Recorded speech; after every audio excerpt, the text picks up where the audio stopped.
Then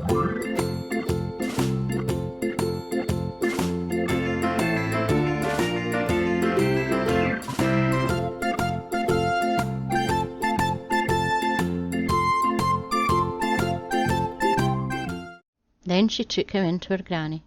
Her granny was just like her, only her hair was white, and she wasn't so young, but her eyes were just as blue, and her smile was as merry and kind.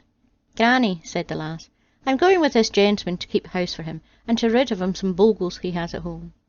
"If anyone can, you can," said her granny, and the two of them laughed as if bogles were no trouble at all.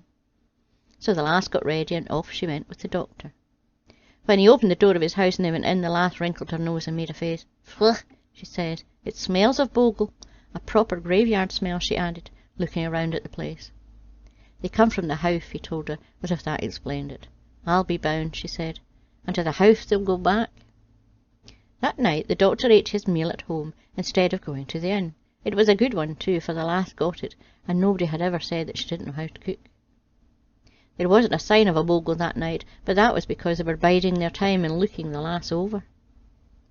The next morning the lass came into the study. She had on a blue overall, the same colour as her eyes, and there was a fresh white kerchief tied to cover her hair.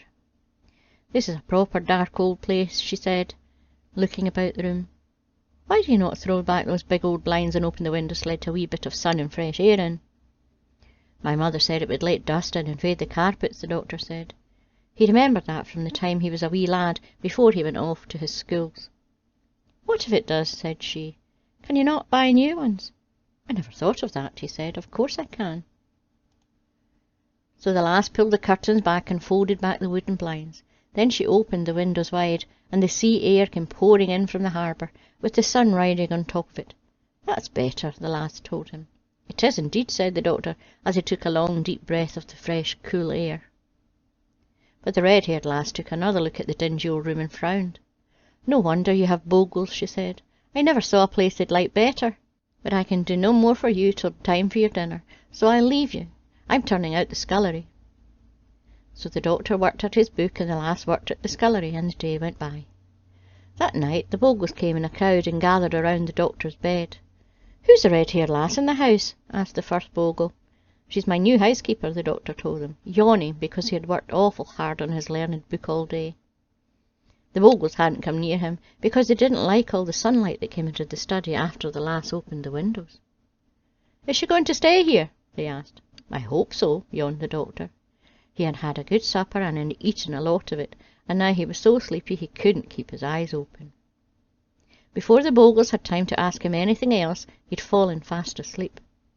They couldn't wake him for all they tried, so they gave him up and went to see could they scare the red-haired lass away, the same as they had the others. But she had worked hard and eaten well too, so they couldn't waken her no more than they could the doctor. They all agreed it was a bad day for the bogles when the lass came to the house. It was going to take an awful lot of hard work to get her out again. The next day the red-haired lass was up early, and the day after that, and the next day after too. The kitchen and the scullery were beginning to look like different places, for she swept, dusted and scrubbed and scoured and polished from morn to night. The doctor saw little of her except at meal times, but the meals were the best he'd ever had in his life, and she sat across the table from him and poured his tea and smiled at him. At night he and the lass were so tired out, him with his writing and her with her turning out, that they couldn't be bothered about the bogles. The bogles were there none the less. They'd brought a lot more bogles from the Howff to help them, even some of the riff-raff they'd moved to the doctor's house to get away from. There were plenty of dark old rooms in the house still, for the lass was still busy with the scullery and the kitchen, and hadn't come off the ground floor yet.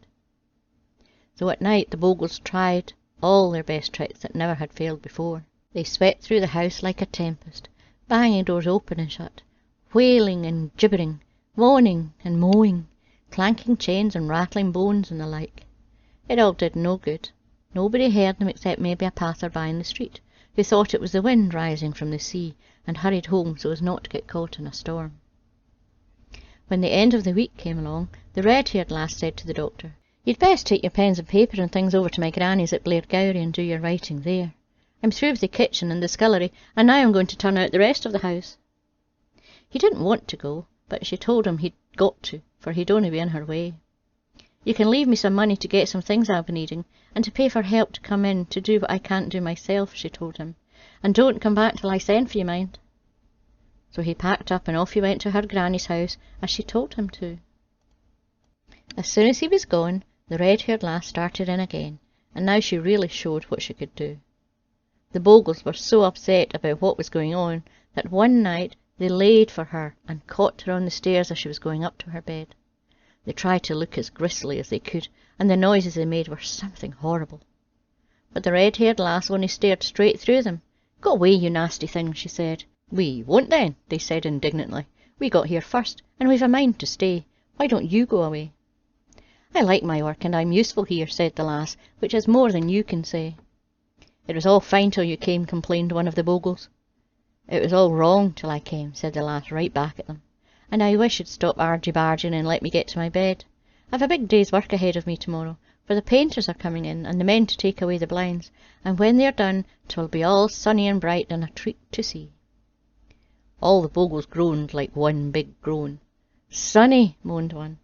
"Bright," shrieked another. "Well, anyway, we're not going away," said they. "Stay if you like," said the lass. "It's all one to me if you stay or go, but you won't like it," he promised them. And with that she walked straight up the steps and through the lot of them, and went to bed and to sleep. After that, the battle between the Bogles and the lass really began.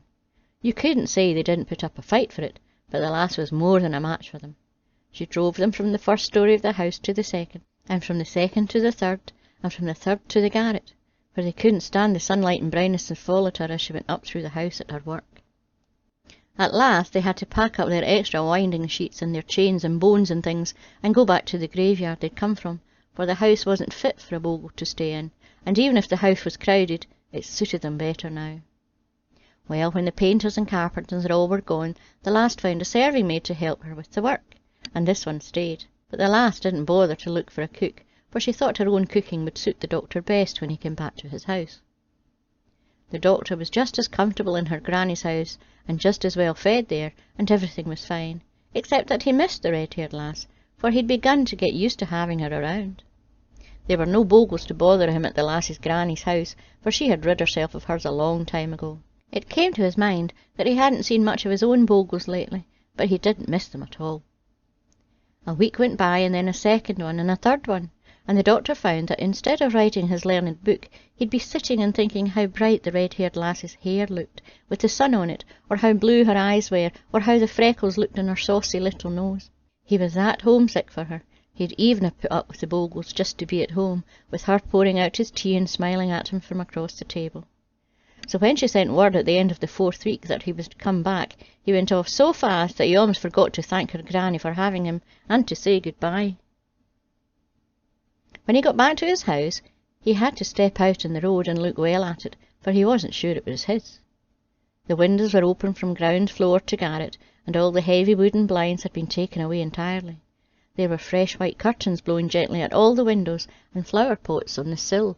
Then the front door opened, and the red-haired lass stood in the doorway and smiled at him. It was his house after all. "You've come then," said she. "I've come," said he, and up the steps he went, 2 at a time. He could hardly believe 'twas the same place when he saw what she'd done with it.